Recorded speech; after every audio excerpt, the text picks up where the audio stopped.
Miss Universe 2025 backlash grows after judge resignations and protests. The 74th Miss Universe was supposed to be a celebration of global beauty and cultural pride. Instead, it became a worldwide spectacle for all the wrong reasons. From racial slurs and viral walkouts to medical emergencies and resigning judges, this year's pageant has drowned in scandal. Fatima Bosch of Mexico was ultimately crowned the winner, but her victory now sits at the center of the most chaotic Miss Universe season to date. She's the same contestant who was publicly called a dumbhead by the Thai pageant director, triggering a mass walkout from fellow contestants and a wave of online backlash. Judges walked out as controversy built. Two judges stepped down just days before the finale.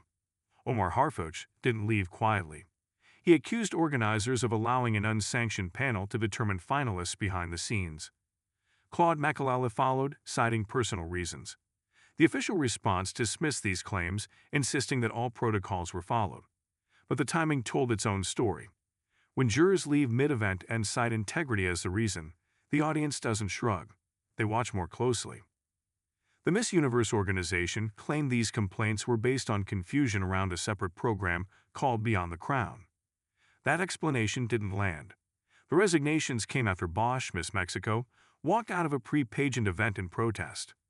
She had been publicly scolded by a local official on livestream, prompting solidarity from fellow contestants.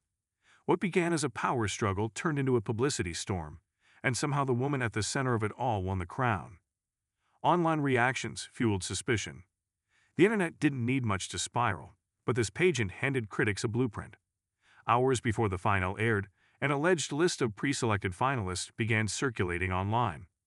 Fans who had followed the competition closely said Bosch's performances lacked the polish of her closest rivals.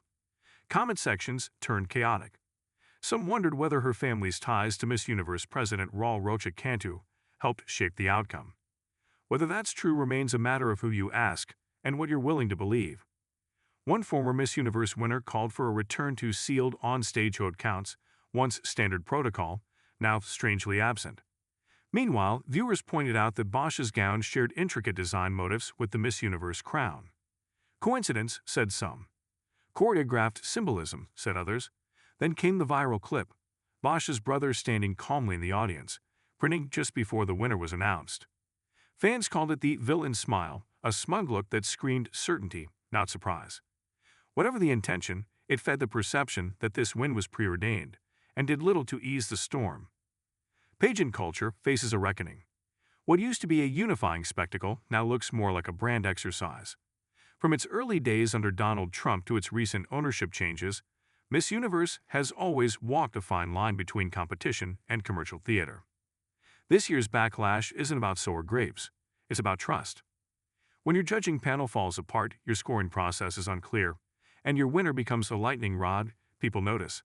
And they remember. For every defender calling the results fair, there's a former fan wondering if the whole thing has outlived its purpose. Final thoughts. No one has presented ironclad proof that Miss Universe 2025 was rigged. But that's not the point. The noise around it, the resignations, the viral clips, and the lack of transparency created a mess. Whether Bosch deserved to win or not, the way it all unfolded left a bad taste. And when the public feels they're watching a decision, not a discovery, the crown starts to look a lot less valuable.